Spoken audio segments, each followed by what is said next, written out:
Natural family planning, batok, artificial birth control. Mga angay hinumduman. NFP, nagkahulugan natural family planning. EBC, artificial birth control. HV, Humanae Vitae. EV, Evangelium Vitae. STD, sexually transmitted disease. Pangutana. Kung ang tumong sa natural family planning mao ang pagpugong sa pagpanganak aron adunay gintang spacing, unsa pa man ang kalainan niini gikan sa artificial nga pagpugong ABC. Sato pa ang NFP or natural family planning supak gihapon sa kinabuhi o anti-life. Kini ang argumento sa mga tawo nga nagduso sa pamaaging kontraseptibo o nagpakawalay bili o kaha nagbiay-biay sa baruganan sa simbahang Katoliko bahin sa natural family planning.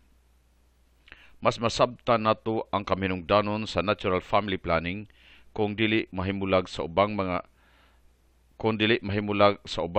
mga aspeto sa atong pagtuo. Sumala sa Biblia, human buhata sa Dios ang tao, iya kining gipanalanginan. Panganak kamog daghan, pun-an ninyo ang kalibutan. Genesis Kapitulo 1, versikulo 27. Klaro kaayo sa Biblia nga ang pagkamabungahon, fertility, mao ang pinakauna nga panalangin nga nadawat sa tao. Nindot kaayo ang mga pulong nga gigamit ni Pope John Paul II ini primordial blessing. Tungod niini, ang pagkamabungahon mao ang pag-ambit sa pagkamamugnaon, creative power sa Dios, og ang pagbuot sa mga butang mo'y gahom nga gisangon kanato inay nga ang butang mao ang magbuot sa tao. Kun ang mga kontraseptibo ilhon nga importante kaayo nga medisina, essential medicines, sumala sa usa sa mga provision sa Reproductive Health Bill, section number 9,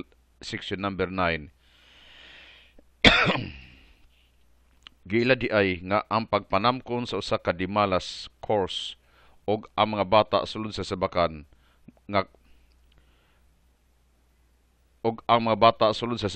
mga kagaw. Kung ang tao gitahasan aron pagmando sa mga butang, ang mga kontraseptibo na isupak sa plano sa Dios, kay mo naman kini ang magmando kanus ang mga anak ang usa ka babay. Sumala sa pagtulunan sa simbahan, kung ang Dios miingon nga dili maayo nga ang tao mag-inusara, nagpasabot kini nga ang tao makakaplag og tinuod nga kahulugan tungod og alang sa kauban. Truth and Meaning of Human Sexuality number 12. Si kanhi Papa Juan Pablo II nagpahinumdum kanato nga ang pamilya mao ang sanktuaryo sa kinabuhi. Ang atong tawhanong kinabuhi may gasang nadawat aron ipaambit isip gasa.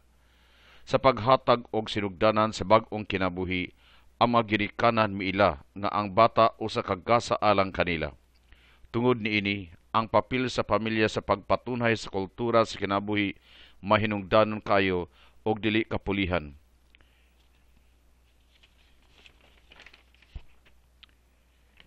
Evangelium Vitae number 92. Ang katuyuan sa pakighilawas, conjugal act, mao ang panagiusa sa lawas ug kalag, unitive, og ang pagkamagbubuhat, procreative. Sa unang katuyuan, unitive, gipaamgo sa simbahan nga sa maong buhat dili lamang kay usahan sa lawas kung dili sa tawhanong kinabuhi mismo. Gipasabot nga dili lamang pagtagbaw sa tawhanong panginahanglan, concupiscence, kundi paghatag sa kinatibuk-an sa kinabuhi apil na niini ang mga responsibilidad. Kini ang Kristohanong kahulugan. Busa ang unity nga aspeto mao ang pagpaambit sa kinabuhi, self-giving. Ang ikaduha nga katuyuan mao ang pagkamagbubuhat, procreative. Ang tawhanong kinabuhi usa ka bililhong gasa nga libreng gihatag aron usab ipaambit isip usa ka gasa. Tungod niini, ang conjugal act abli alang sa kinabuhi. Bisan tod kung adunay panghuna-huna nga ang pagpugong sulod sa pipila ka mga adlaw mao ang paglikay sa pagpanamkon aron makabaton og gintang spacing sa pagpanganak.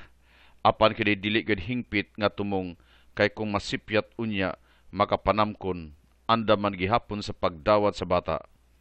Kung miingon ang simbahan nga ang conjugal act abli alang sa kinabuhi, wala kini magpasabot nga sa matag buhat niini kinahanglan gayud adunay kinabuhi nga mamugna. Tungod kay dili man gayud sama niini ang tumong.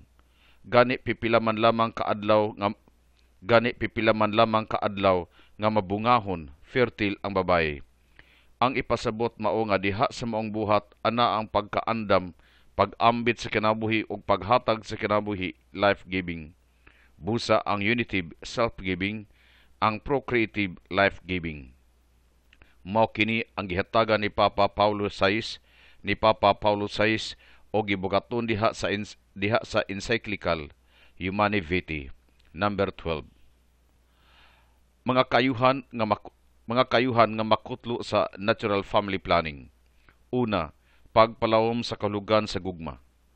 Ang atong ginumingon ang labing dakong gugma nga ikahatag sa katawo ngadto sa iyang mga higala mao ang pagpakamatay alang kanila. Juan Kapitulo 15 versikulo 13.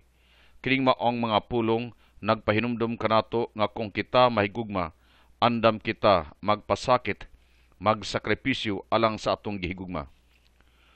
Kung ang bana magpugong sa iyang kaugalingon sa mubong panahon o makapaabot sa hustong panahon, kanusa ang asawa maghatag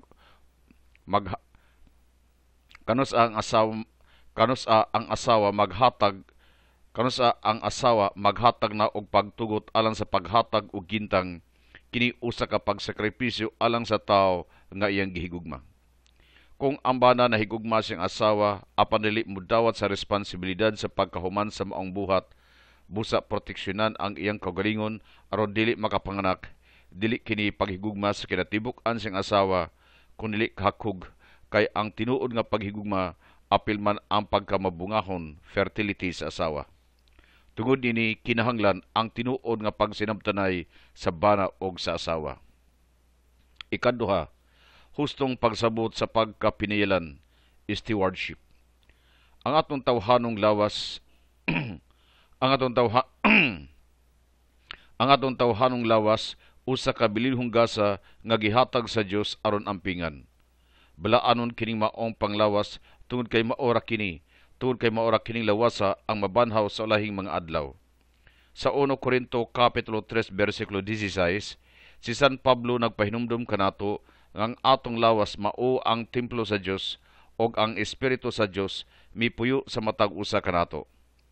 Ang lawas nga karon atong gihuptan usa ka balaanon o gipaggamit lamang kanato, busa angay kini nga ampingan aron maggamit alang sa kahimayaan sa Dios. Ang paggamit sa mga kontraseptibong pamaagi usa ka direkta nga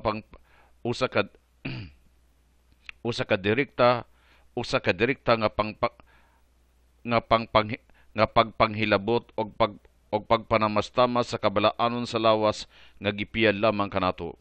Busa walay makasubay sa mga plano sa Dios alang sa kinabuhi sa tao. Ang babae walay katungod sa pagbuhat bisan unsa ngadto siyang lawas nga wala masubay sa kabubot-on sa Dios. Ikatulo, makalikay sa pagpatay sa kinabuhi. Sa nanglabing panahon, gituuhan nga ang abortion lamang ang usa ka direkta nga pagpatay sa bata nga naa sulod sa sabakan sa inahan. Busa kini mo'y hugot nga gibabagan pag-ayo sa simbahan. Ang dugang pagtuon sa siyensya nagmatuod nga daghan sa mga kontraseptibo mo resulta sa abortion. Pills, IUD, Norplant, Depo-Provera ug uban pa tungod sa mga katuyuan function. Mga katuyuan sa pills og sa ubang pamaagi nga kontraseptibo. Una, aduna kini mga estrogen hormones nga mopugong sa ovaryo sa babaye sa pagpangitlog aron dili makasugat sa similya sa lalaki aron dili makasugat sa similya sa lalaki. Ikaduha, aduna sab kini progesterone hormone nga nga mopabaga sa cervical mucus aron mababagan ang paglangoy sa similya sa lalaki padulong sa fallopian tube di naghulat ang itlog sa babaye. Sa pagtagbo sa mga similya, nahitabo ang fertilization, dinhi nagsugod ang kinabuhi. Human sa pipila lamang kaadlaw ang fertilized egg o blastocyst. Ang fertilized egg or blastocyst mubiyahe padulong sa matris. Ang pagsulod sa embryo ngadto sa uterus, gitawag og implantation. Ikatulo, ang mga hormones nga gisgutan sa unahan mopanipis sa kilid sa uterus, endometrium. Din ang bata mokuha og sustansya. Tungod dinhi ang sabakan sa inahan uterus dili na makabuhi sa bata og ihulog na kini. Kining ikatulo ka katuyuan gitago tungod sa abortion nga resulta o abortifacient. Ikaduhang rason ngano nga kini gitago tungod kay niadtong panahon na dili pa legal ang abortion sa US sa mga early 70s. Karon nga daghan na ang mga nasod nga naglegal niini, unsa pa may kapuslanan nga ila kining taguan. Sa ato pa dugay na nga panahon nga ang katawhan gilimbungan kay wala man gitug-an ang abortion nga resulta sa kontraseptibo. Matod pa sa author sa RH Bill, dili isyu kining ikatulo nga katuyuan tungod kay walay implantation nga mahitabo kay walay panagsugat tungod kay ang obaryo dili makapangitlog ug ang similya sa lalaki dili makaabot ngadto sa fallopian tube. Kini usa ka dakong sayop nga panghuna-huna tungod kay bisan gani ang mga tambal dili 100% ka epektibo. Magdepende kini sa kapasidad sa pasyente mo'y hinungdan nga ang mga doktor mo kambyo pagresita kung dili epektibo ang usa ka tambal. Ingon usab ni ini ang mahitabo sa mga pills. Adunay higayon nga bisan nagpills ang usa ka babaye, makapangitlog gihapon ang obaryo og posible kaayo nga mabuntis. Gitawag kini og breakthrough ovulation. Busa dili gid hingpit nga safe ang paggamit sa pills o ubang artificial nga pamaagi.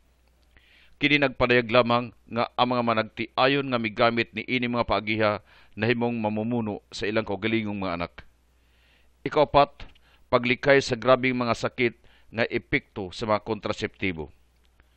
Sagad natong mabati sa mga propaganda nga ang nakadugang sa kalisod sa atong kahimtang maong kadaghan sa mga bata, busa mas gamay ang pamilya, mas malipayon apan wala pay atong nabati nga naghisgot sa epekto sa mga kontraseptibo sa lawas sa mga babaye. Apan wala pay atong nabati nga naghisgot sa epekto sa mga kontraseptibo sa lawas sa mga babaye.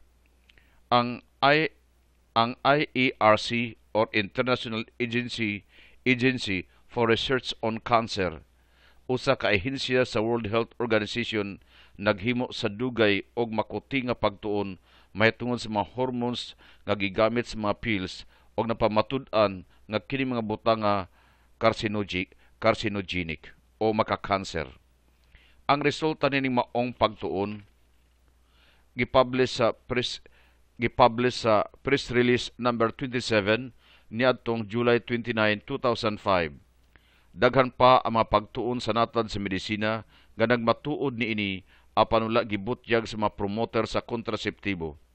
Salamat sa Dios, daghan na sa mga doktor ang nakaamgo mahitungod niini o karon aktibo na sa mga pro-life nga kalihukan sa simbahan aron pagpakaylap ni ini mga kamatuoran nga sulod sa dugay nga panahon gitaguan ang mga tigpasiugda sa mga kontraseptibong pamaagi. Ang ubang pamaagi sama sa kondom nakahatag usab og sayop nga panghuna-huna nga kuno makahatag proteksyon sa lalaki gikan sa STD. Tinuod nga giputos kini sa kinatawo sa lalaki apan dili sa kanatibukan. Sa to pa adunay skin to skin contact busa dili tinuod nga makahatag kini og protection. Mao kini ang kasinatian sa Thailand din giduso pag-ayo ang paggamit sa kondom. Karon ang Thailand ang numero 1 sa pinakadaghang kaso sa AIDS sa tibuok kalibutan. Ikalima, pagrespeto sa usag-usa. Pinaagi sa natural family planning, ang bana makabaton og hataas nga pagtahod sa asawa og makaamgo nga dili sa tanang panahon ang bana ang magbuot og maghimo sa mga desisyon, ilabi na mahitungod sa mga butang nga may kalimbigitan sa conjugal act. Dinhi napalawom ang relasyon sa bana ug asawa kay mahitabo ang tinuod nga dialogo og panagsabot kung unsay angay na ba o dili pa panahon sa marital conjugal act. Marital o conjugal act. Ang ikaunom, hustong paggamit sa kagawasan. Usa kasip nga panghunahuna maong pagtuo nga ang kagawasan mao ang pagbuhat sa bisan unsa sumala sa atong gusto. Sa mata sa pagtuo, dili ingon niini ang kamaturan tungod kay ang kagawasan adunay limitasyon. Diha sa Biblia, mingon ang Dios, makahimo kamo pagkaon sa bunga sa bisan unsa nga kahoy nga anaa sa paraiso. Kagawasan, gawas sa bunga sa kahoy nga anaa sa taliwala, limitasyon. Ang mga pagbati ug gana, instinct, concupiscence, anaa sa matag tao, isip gasa alang sa tawhanong kalipay. Apan aduna usab sa labutan aron madesisyonan kung angay ba o dili ang pagbuhat sumala lamang sa pagbati. Ang salabutan labaw pa sa pagbati. Kung ang tao mobuhat sumala lamang sa iyang pagbati, gana, mahimo nga nalipon siya niini o nga wala na siya kalainan sa hayop. Usay may pa ang hayop kay dili pa mamugos. Sa taas nga ang kung ang tao miingon nga dili ngadto sa iyang mga pagbati. Sa taas nga ang kung ang tao miingon nga dili ngadto sa iyang mga pagbati, usa kini kapag padayag sa iyang kagawasan, kay ang pagbalibad usa man gihapon ka opsyon. Ikapito, pag-ila sa dignidad sa kababayen-an. Pinaagi sa natural family planning, ang babay ilhon nga dili lamang binuhat alang sa kalipay o katagbawan sa lalaki, kundi higugmaon sa kinatibuk-an o kauban sa pagtuman sa kababot-on sa Dios. Ikawalo, pagpatunhay sa Kristohanong moralidad. Ang mga kontraseptibo nagtukmon sa katawhan sa pakighilawas gawas sa kaminyoon. Sa mga kabatanunan, premarital sex, sa mga kabatanunan, premarital sex, sa pagtuo nga adunay protection nga dili mabuntis. Sa mga minyo, extramarital sex, tungod niini ang kabalaanon sa maong buhat wala na ilha nga alang lamang sa mga minyo nga gibalaan sa sakramento sa kaminyoon. Ang mga kontraseptibo nagdala ngadto sa pagpatuyang sa pakigilawas, promiscuity of sex, og nagtudlo sa pagkamasagaron og sa irresponsableng pagbuhat niini, permissiveness. Busa nagpasayon usab kini sa pagpakaylap sa STD or sexual transmitted disease tungod kay kini epekto sa naglalaing sexual partners. Unsay atong conclusion niini? Ang simbahan wala gayud musupak sa family planning. Gani kabahin sa pag-andam sa lalaki ug babaye alang sa pagpuyo sa kinabuhing minyo, mao ang pagpasabot sa kamahinungdanon sa responsableng pagkaginikanan. Ang paghatag og gintang sa pagpanganak usa ka bahin sa pagplano sa pamilya aron mahatagan og maayong kalidad ang pagpuyo sa mga kabataan. Ang gisupak sa simbahan mao ang artificial nga pamaagi tungod sa may hinungdan nga gisgutan sa unahan. Bisan tod kung si Papa Paulo VI mismo midawat nga ang katuyuan sa pagkontrol sa kaugalingon maong paglikay sa pagpanamkon tungod sa balidong mga hinungdan, apan gihimo kini aron pagpadayag sa ilang pagminahalay o sa pagpatunhay sa ilang pagkamatinud-anon sa usag-usa. Humanae Vitae, number 16, paragraph 3. Busa dili pa kini ilhon nga anti-life kay bukas man gihapon alang sa kinabuhi nga makabut. Busa dako kini nga kalainan sa artificial birth control kay dili man lang tan-awon ang paglikay sa pagpanganak, kundi puy-an isip dalan sa kinabuhi, way of life, nga makabot pinaagi sa pagdisiplina sa kaugalingon aron sa pagpalawom sa relasyon sa bana ug sa asawa. Ang kinabuhi nagsugod sa pagpanamkon, panahon nga magkatagbo ang itlog sa babae ug similya sa lalaki, busa angay nga proteksyonan sukad pa sa pagpanamkon. Mao kini ang giila sa bag-ong Constitution sa Pilipinas, Article 2, Section 12. Busa dakong tulubago nato ang pagpatunhay sa pamilya o pag-ila niini nga sanktuaryo sa kinabuhi. Kinigihan-ay ni Reverend Father Nelson Martinez, DCM, ang FLA Director sa Diocese of Mati. Adunay trivia. Kasagaran gusto og natural nga kinaiya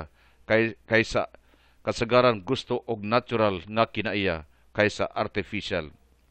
Gusto ta og natural nga kaanindot kaysa artificial og uban pa. Nganuman, kung bahin sa pagplano sa pamilya, daghan ang nagpili sa artificial kay sa natural.